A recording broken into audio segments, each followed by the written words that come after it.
Hockey, yeah. My favorite. It's Judd's Hockey Show. It is Judd's Hockey Show, and let's see here, it's the Wednesday extravaganza, so it's not just Judd and AJ, but of course the almost always right Jessi Pierce, Bardown Beauties, also does a great job covering the Wild for NHL.com, and her opinion about Marco Rossi a couple of years ago, that they should look to trade him. Huge pushback from the fan base, and us, by the way. Now, I will say this, the only thing you might not be right on, and we'll see, is the Draisaitl-McDavid contractual situation, because they are in a second consecutive Stanley Cup final, which I would take, by the way, if I were the Minnesota Wild. Yeah, I would too. I mean, but look at what Florida did to them. They decimated them the other night. So really, we can't say that I'm wrong about that just yet. Can't say it yet. Well, and I mean, it was an all-timer how Age and I, when you said that to Bill Guerin about the contracts and he bristled, threw you under the bus immediately and defended you not at all. So not at all. That in itself was that was great fun, actually. And it carried on all year. So that's why they can't win, because I'm going to have to hear it all year from Bill Guerin. Every time I step into that elevator with all these hockey people, he's going to call me out in front of all of them, because that's how he is. That's actually very, very, very true. Yeah. It's a good point. All right, so I want to throw a thought at you guys, and I know it's probably a pipe dream, but I want to throw a thought on a free agent, because we've talked about a bunch of them, and we will talk about that moments after JHS wrapped up with Jessi last week. Brock Nelson signed elsewhere, or he returned to the Avs. So Jessi Pierce, very, very pleased that the threat of the War Road Warrior returning here is off the table. But here's a conclusion I've come to, okay? You know, Guerin has always tried to get a guy in his locker room, right? Pat Maroon was a prime example. Bunch of cups, grizzly, big beard, mountain man. He's going to come in and sort of show the team the way. And in my opinion, that one, it's just one example. It failed miserably. It didn't work at all. But the more that I watch Brad Marchand play, he's 37. He's been hurt. He's playing great now. But the more that, he has the DNA of a winner. He is a winner. He wills his teams to wins. He knows what it takes. He's been there before. He was the captain of the Bruins previous to joining the Panthers. Jessi, I'll start with you. Am I crazy for being very interested in adding Brad Marchand? Now, the contract's probably not going to work, and he's probably not going to come here. And I do think that the Toronto Maple Leafs are going to make a huge bid for him. Mm-hmm. But am I crazy in thinking that this is the type of guy that this room, which doesn't have a lot of guys who have won at in the National Hockey League, that this would be the type of guy who this room needs? It's that depth signing, right? I mean, that's the biggest thing too on the ice. He brings that skill to the fourth line, to the third line, wherever you put him in that bottom six. And I think he has adjusted well to that role. And that's why Florida has been as successful as they've been, because they went and got him, and because he adds that his personality. And granted, I don't obviously know him. He's been out east, so I've never had the opportunity to cover him as in depth. I find it could be an odd fit in that room, but that's because that room hasn't had anybody like that, right? Hasn't had a larger than life personality necessarily, and a proven winner. Pat Maroon, as you'd mentioned, he was much more quiet, and he was very kind of off in the shadows, it seemed. And I don't know that he ever necessarily clicked within that room either. I don't hate it. I hate the age of 37. And I think somebody's going to overpay based on how Brad Marchand has been playing in these playoffs. I think he's definitely going to get paid, but it's going to be too much for a player that is 37 years old, for a player that is a bottom six player at this point in his career. Yes, that's important to establish that winning persona, but there's plenty of other guys that have done that too. So I don't hate it. I wouldn't be disappointed depending on the price point. It might be an odd fit. I don't know if I see it necessarily in the room personality wise. Yeah, I don't hate it either. It would just kind of confuse me as to the avenue of what they're trying to do, because I think there's other options. If you're going to throw 6, 7, 8 million a year at a winger, I think there's better options that are younger that you can get for a longer term, and then use the rest of that to go either try to get some sort of, you could get a veteran center, because I think the crop there probably fits that same style, leader, Tavares, Giroux. You have these older guys. If you don't care about age anymore, you can go get that older guy. But then also, it's the ceiling for the free agency in terms of The center feels like a lot lower, so it's a little more low risk, and you can, I guess, take a, it's not as much of a risk to like go after one of those guys for 2-3 years, even though, like Jesse's saying, 37 is a red flag in my book when it comes to free agency. I don't necessarily want them going out hunting for guys that need just for men, but at the same time, if they bring the winning attitude and like charisma and the blizzards to the locker room for intermission, I don't see why not. I personality wise, I think goes a long way in like keeping the morale up in a locker room for all 82 games plus a postseason. I just don't know if you want to go after that when there's other very suitable options at that position. Well, I think if you want to, so here's my thing that I've thought about on this one. This team, it seems like, and it should, has an expectation to win. Yeah. I don't think there's enough reference points in that room to win. Like, I don't think they don't. I've come to the grand conclusion because Marc-Andre Fleury was as close as you could possibly get, and he's a goaltender. So, and those guys, I mean, he was great, but it's a different breed. They, in Flowers' case, he didn't play a ton. But if they want to win now, and I guess this is my question. If you want to win now, I don't think your room has it's got great guys seemingly, but I don't think it has people that know how to win. I don't think they know how to get past the first round. And to be honest, I also don't think, and I know the expectations are going to be high, but I also don't think that this team is in any way, shape, or form prepared to win a Stanley Cup next season. What I want is an influence in that room who knows how to get past the first round. Like it's reference points again, right? Like you've got to know what you're doing. Like they talk a good game, but you can tell they don't have a freaking clue. Like, we played hard and we did this and that, and there's nobody that I can think of off the top of my head. And the maroon thing, Jessi, was an trial balloon at this, but there's nobody that knows how to get past that round. And the thing that I like about Marchand is, Tavares has never won a cup. He's a really good player, or he was for sure. Giroux, I don't believe has won a cup, right? No. Played for the Flyers. I'm talking about guys that have been around the cup. I'm talking about guys who have been like this journey they're still playing, you guys. It feels like the Wild's been done forever, and they are still playing. This journey is a tough journey, and I don't think anybody in their current room has any idea how to get there, how to win a round, and furthermore, if you look at it as well, with where things stand, like, who's going to become that guy? I almost feel like you need to plant that guy in the room. And by the way, he has to play. Yeah. So Jessi, you're right. He could be a third line guy, but he has to play. And if you have to be scratched and you're not effective, you're not that guy. So it's a fine dance, but the more I think about this, I just don't think they have any clue what they're doing when the playoffs start, which is probably not breaking news, but it seems to get hammered home every spring, Jess.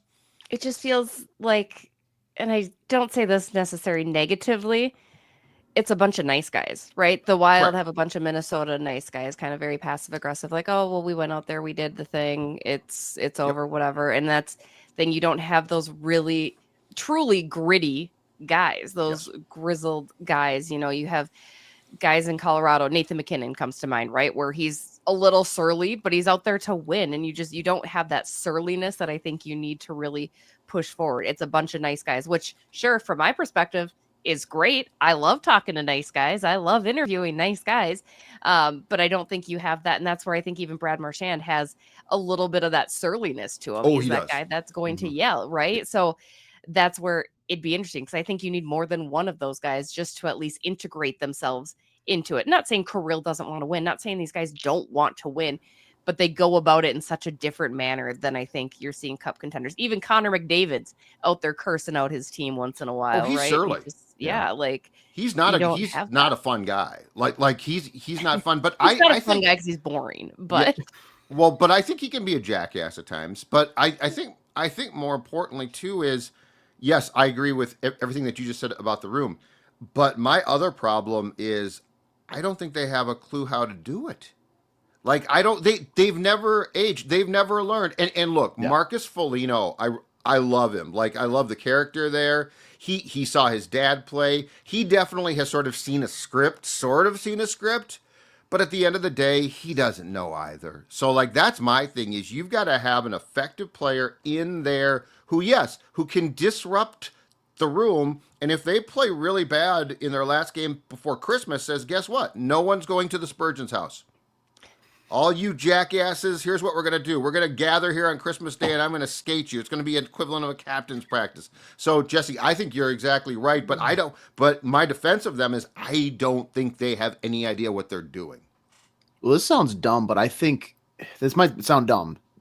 I'm scared that they get to the playoffs and they have a really good team and they win that first round, but then it's just like, you know what? We conquered our mountain. Yeah. We got to the final, the finish line. And then you're staying around like, all right, well, now what? We've used up all our energy. We're worn down to the nubs. Like, how do we find that next gear? They don't have a guy in the room that can like tell them how to find that next gear so that they can, because they've been done now for what, a month? These other teams have been playing for a month now. I don't think the Wild could do that. They'd go out there and it would look like, Tuesday night intramurals where you've already had, a few beers deep. And so you're out there sluggish and probably just getting slapped around for a couple hours. And then they get off the ice and it's all right, second round exit. And then that's the new legacy of the Wild. We got to get past the second round. They don't have a guy that can like motivate them past. And I'm not saying that they wouldn't know how to do it. Like I'm sure they could probably put two sticks together and figure something out. But like, right, they don't know how to find that extra level of we're still competitive. We're playing our top end hockey, and here's how we're going to take it to the other team for the next 3 rounds because they just don't get past that first round. No, you're right, and I think a guy, and again, I do not think that they are going to do this. So, like, I don't think that I think Bill Guerin probably loves Marchand, but I think he's probably going back to Florida. I don't think he's going back to Boston. I do think Toronto is going to make a big run, and they should. But, even if you had a guy like that for 2 years and you made a playoff run, right? Because, I mean, they definitely have talent. I don't think we question that they have talent, and they definitely can add to that talent. But if you made a playoff run, it gives guys in the locker room a taste of what it looks like, what it feels like, what it means. Because, yeah, it's a grind. It's grueling. And, like, it's fine to talk a good game and say that, we were closer this year, and they probably were than they were in past years. But at the end of the day, they didn't get past it. And part of why I thought of this is in watching the Wolves the last 2 years, right? Western Conference Finals run, and their president of basketball ops, Tim Conley, went out and made a bunch of changes. And the Gobert change to me, so the Gobert change, it's not that he had won a ton, but he was really good defender, and I feel like Gobert, like Conley said, which I think is the right thing. Conley said, "I've got to get this team past, like, into the playoffs and past the first round, Jess." And now they've made some runs, 2 consecutive, which are impressive. But I also think now there's going to be more change because now the next thing is, okay, we've made those runs. We have a winning culture now. How do we get past the Western Conference Finals? And it just feels to me like we're talking about the Wild as in, well, they got all this cap space and now it's magically going to happen. And I think that it's not taking into account the fact that this team has no, they've got no success. It's been 10 years. They've got no success with the current roster to build on. Right. And that goes back to the core of even Brodin and Spurgeon and Eriksson Ek, right? Like those guys that have been around there, they don't have that leadership because they don't know what it's like either. I got to toss a name out here. What about Jamie Benn? Would you be interested in a Jamie Benn type of player at all? Hey, go ahead. Yeah, I would love it. I think that they, especially with like the weird moves we've seen with Dallas, it doesn't feel like as sure of a thing anymore that he is like returning there. Because I think we throw this name on an episode that you might not have been a part of, Jessi, but rude. And I think I'm sorry. And Judd kind of said like star for life. And yeah, I think that at a point, yes, it seemed like Jamie Benn, he's gonna wear that ugly shade of green down in Dallas with that Starbucks logo for his entire career. I don't know if that's the case anymore, given how weird it's been the past, week and a half, where they make one change, they pull Ottinger, and it seems like the trajectory of the Dallas Stars has suddenly taken a hard left turn, and I don't know necessarily what they're doing. I feel like they genuinely feel like they have to really shake something up, otherwise the franchise and the path they're on like is just going to be like, I think somebody said it on Twitter, but like they're the 2010s Sharks where they're going to have a lot of decent playoff success, but really nothing to show for it. And that's why, like, and I don't believe this to be true as of right now, but that's why you're seeing like rumors that they're looking to potentially trade Jason Robertson to keep Michael Granlund, who I know, Jessi, you're super high on, but super high on. I don't know about all that, but for Jason Robinson, that seems pretty ludicrous. But Jamie Benn is, I mean, he's a captain for a reason. He's kind of a hard-nosed a-hole who you hate him when he's not on your team. You love him when he's on your team. And granted, like right now, he's probably a third. I think he was playing fourth line for them towards the end of the year. But like, in terms of what Judd's looking for intangible wise in the locker room, he hasn't won a cup, but he feels like a guy that could probably motivate getting guys' faces. Even in a new room, he's going to get in there and like make some enemies if needed. But also that'll probably strengthen a bond at some point down the road. But he just knows how to, I guess, get more out of guys. Like he seems like he's had a ton of success. He seems like a natural leader. He's a guy that I would like on the Wild. It would depend on term and like money too, because I don't really know a projection there. But I wouldn't hate it. That's why I was kind of thinking. I just feel like he would fit. He fits that mold that Judd's talking about wanting from Marchand. And personality wise, I can. And again, that's because I've interacted with him far more than I've ever interacted with Bradley. Yeah. But I think that could be a better fit into that room. Now, he hasn't won a cup, right? Like, is that a must have for you, Judd, when you're looking at that type of addition? You know what, though? They've been to the finals, right? I think they've been there, and he's made a lot of runs, playoff runs. I don't hate this at all. Like it does sort of fit. I want someone who, at the very least, has made multiple playoff runs, and he qualifies. And he's been a captain, and yeah, I do think he can be a little bit prickly. Which, look, I'm not looking to bring a bad guy in, but I am looking to bring a guy who's won and knows what it takes and knows that it's difficult. No, I don't hate that. And plus, you'd be stealing a lifetime Dallas Star as a middle finger to these people that deserve it after what they did to our North Stars. So, no, I actually, you know what? That qualifies pretty damn well. And, you know, I am not suggesting that you open the pocketbook, just to be clear, because I think that's going to be the pushback. I'm not suggesting that you pay a ridiculous sum, but I am saying I think this team desperately needs that. And if you, like, I was looking at the current roster now, and I was going through it, and I'm like, who's had that here? Like, who's really had that? And Jess, you're exactly right. So, like, Spurgeon, been here forever. Brodin, same thing. Foligno now, same thing. And so it's just a lot of guys, and they're not bad players, but it's just a lot of guys who have been through the same thing. Mm-hmm. And nobody comes in, and there is a fine line. It's an interesting discussion point. There is a fine line between being a jackass who people hate and being a jackass that people need. Yeah. And that's hockey. There was a time when it felt the Wild room was very entitled. You know, the Suter, Parisi, very entitled. We're going to hold practice at Braemar because I live in Edina. We're going to do this. We're going to do that. And I despised that room. Like, it was a bad room. This is, and I think you'd probably agree with me, Jess, this is not a bad room. No. Like, these aren't bad guys. I don't think they're selfish guys, but they're guys that don't really know what they're doing. Yeah. Yeah, I mean, I would agree. Like, it's night and day in comparison to what I had covered 7 years ago, right? Or whatever that was. And you do get some of that surliness. I think Matt Zuccarello is good at bringing that, you know, because I don't know how long or, you know, how far he's ever gotten in his career when he was with the Rangers, right? Or with the Stars. They went to a final. Did he get to a finals? There? Possibly. Because the Rangers are kind of that weird team that is really good for a couple years and then kind of meh and then really, really good again. So I don't know if Zuki has that to share or impart. And Kirill obviously has that winning precedent from before he came over here when he was in the KHL and even in juniors and whatnot too. And you got to look at some of the younger guys too. Faber and Boldy should have that as well with their experience with Team USA and with their experience collegiately too. It's different, you know, for sure.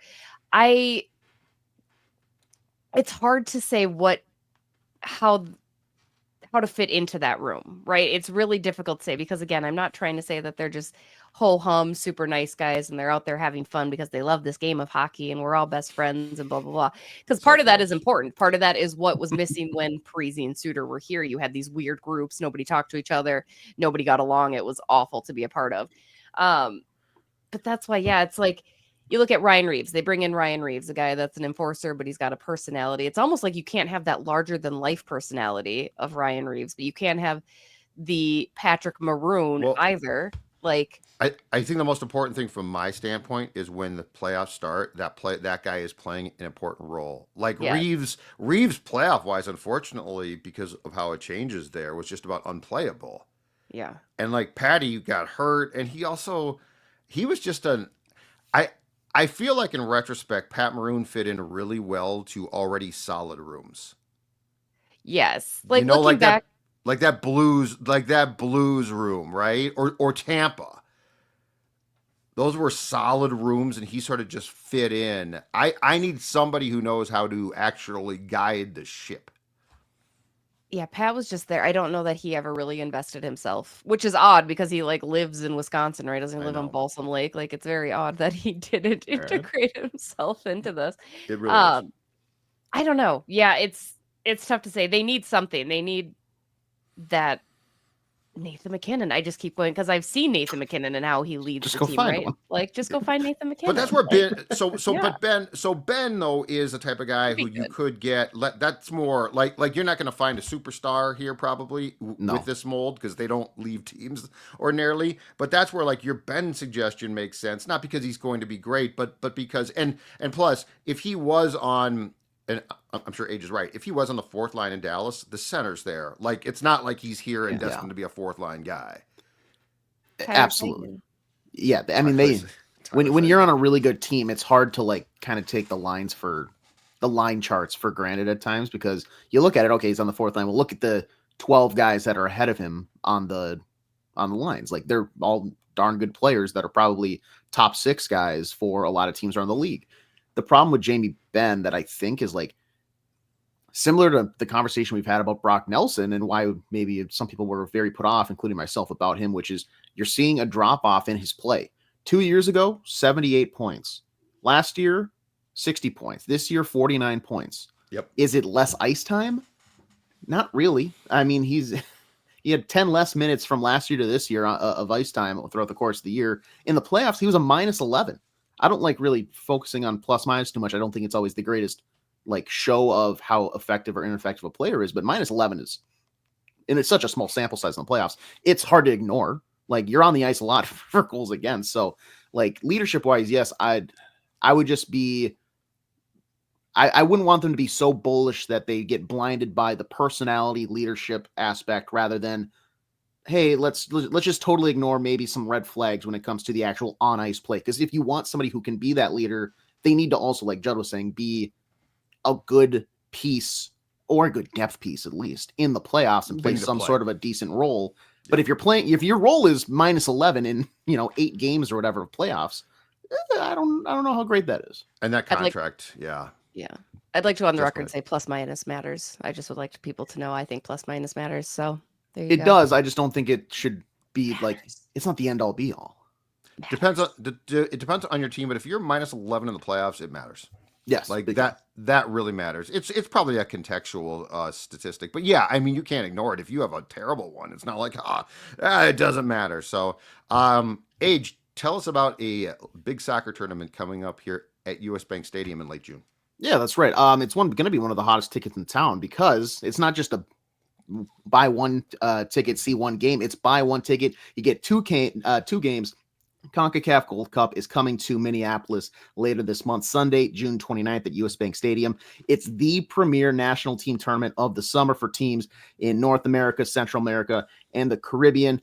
One ticket gets you to see 2 of the best teams in the region. Some of the biggest stars are going to battle it out for the high-stakes Gold Cup quarterfinal doubleheader. And this is a great ramp-up for what should be the next biggest tournament of the soccering world, the World Cup that's coming here in 2026. Tickets online right now at Ticketmaster.com. And for more info, you can just go to goldcup.org/tickets. Tickets online right now at Ticketmaster.com. And if you once played soccer, if you once were a soccer warrior and now you know what, you're a little bit older, you're too sore, I don't know, your knees hurt, your foot hurts, something like that, have I got a fix for you. Our friends at Neos Elite Performance are going to get you back on the pitch. That's right, I said pitch. With their cutting-edge regenerative medicine and cellular IV therapy that's designed to get you going again without invasive procedures. White glove service means it's delivered to your home. That's right, Neos Elite's team comes to you. So again, if you've got that knee or back pain that are making playing sports or just everyday tasks feel impossible, stop the suffering, going to reduce the pain, restore the function, and get you back to doing what you love. Also, if you reference our flagship show, Purple Daily, you're going to get $500 off a cellular IV therapy treatment. Just check them out, neoselite.com, Neos elite.com. No downtime, no surgery, just results when it comes to our friends at Neos.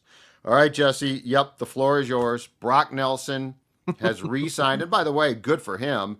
But I know if there was a list of free agents who scared you, and certainly if there's more, tell us. How happy were you to see the news that Brock Nelson is returning to the Avalanche? Again, I want to reiterate, I love Brock Nelson, the person. I think it's great that he's Doesn't from matter if you like War him or Road. not. He Sure, doesn't care whatever. if you like him. He doesn't care if you like him, and He I don't might. care if you I like don't know. him. I He's bug a him hockey player. I bug him at Beauty League all the time, so I need to make sure that relationship stays strong. Oh, okay, so that's what you this is know. about. Yeah, because I'm gonna have to talk to Saving him again face. coming up in July here. So looking forward to that. You've Brock. been ripping him for I know. months. First I've words out of not. his mouth are going to I've be, done- so you didn't want me to come here, huh? Yeah. He's going to say that. Some players do pay attention to what I say, and it's not great. But no, he didn't do a lot for me in general, right? Again, he's on the older side. I think you were going to overpay for him, and I'm good for him. I'm glad he stayed in Colorado because, as I'd mentioned, I think if he were to come here, that would be kind of the swan song. It would feel like your career's over, and so good for him getting 3 years in Colorado. I wasn't even that impressed with him during the playoffs either, too. So it's kind of that shone a little light to like, see, he's not quite as highly coveted. So yeah, good for him staying in Colorado. But the problem that I have now, there really isn't a center available that I'm like clamoring for at this point. Correct. Like It's going to have to be a there's trade. nothing. It has to be a trade. Yeah. Because I think that Tavares is probably going back to Toronto. I think Giroux is probably going back to the Senators, right? It's going to have to be a trade. And as we discussed last week, too, here's my other question. What are you going to get in the Marco Rossi trade? Are you going to get a center that you can put in first line above Eck? I don't know at this point in time. I mean, you have to try, right? Like you do. I know it's definitely, and I know people are going to say, but what about Sam Bennett? Shouldn't they go for Sam Bennett? No, you are going to overpay for a playoff Sam Bennett and get regular season Sam Bennett. It doesn't make any sense. No, good for him. He's going to get paid. And yes, he's been tremendous in the playoffs. He's not that type of regular season player though either. So whatever, just calm your horse. I've been fielding a lot of Sam Bennett questions lately. I like where you know what? I love where you're going with this. I think you're 1,000%. He's going to get paid. Yes. And the thing, too, is the expectation is, oh, man, Stanley Cup, Sam Bennett. That's the Sam Bennett we're getting, and you're not going to get that. Again, this is why this is why you can't pay, like you can't just write the check. Yeah.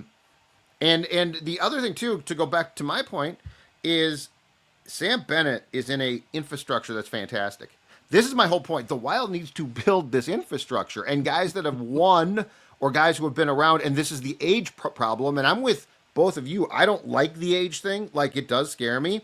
But, like, you need to, before you ever win a Stanley Cup, before you carry that chalice around the ice and look up into the press box and tell Jessi to come downstairs because you want her to hoist the trophy, you need to have a team that understands that. And, like, Florida's got a ton of components that understand that.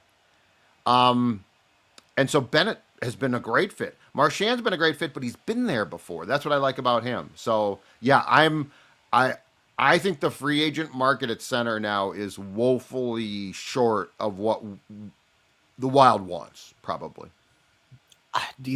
It seems like as the days go by, it's just more and more likely that Marco Rossi just is going to be a member of the Minnesota Wild. Like, I feel like they're just going to get backed into a corner here, and they're going to just say, we have to stick with you.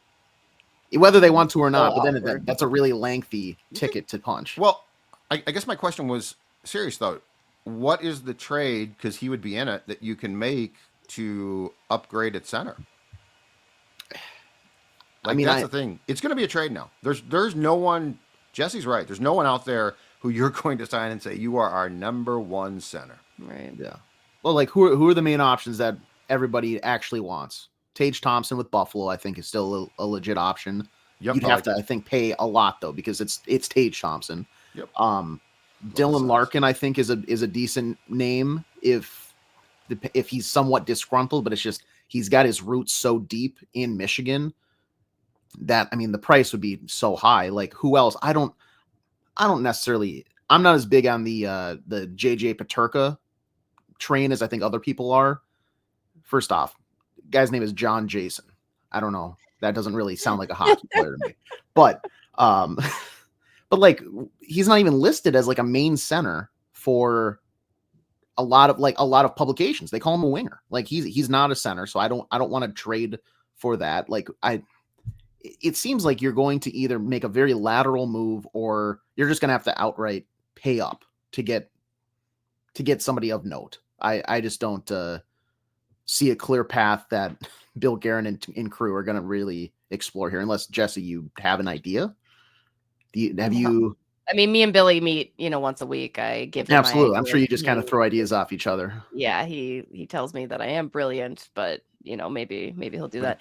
Keeps I think it's just, I think it's just a reminder, a stark reminder, which I tell people every year as well. Number one centers, every freaking team wants one. Everybody wants to find one. They're not out there. They're not plentiful. It's not, and what you may deem a number one isn't a number one for another team either, right? Joel Eriksson isn't a number one on many other teams, whereas he is coveted here. I don't know. I don't know what they do, because I think we talked about it last week. Marco Rossi situation has backed Bill Guerin into a corner, so people know he's desperate. They know that they're looking to do something. You're going to get a young 23-year-old talent. And yeah, I mean, I think if Billy doesn't get a center and a pick, at least a pick, then you're keeping Rossi, right? I don't think. I think that's what you're doing. Possibility. What if? I know Mika Zibanejad has a full no move clause, but like, if you can say, hey, Rangers, you talk to him, because it's known that they want to maybe move on from Tonka Boy, the potential article for Jesse Pierce, Keandre Miller. What if you do like a Miller and Zibanejad for a Rossi, and then you take note of Brodin's no trade protection? Keandre, though, I have some concerns about his defense. Well, I think most people do too. But how much do you want a number one center? Like the Tage Thompson road, I would 100% explore. And what about Alex Tuck? But he's a wing, right? Yeah, I'm just tossing names. Yeah.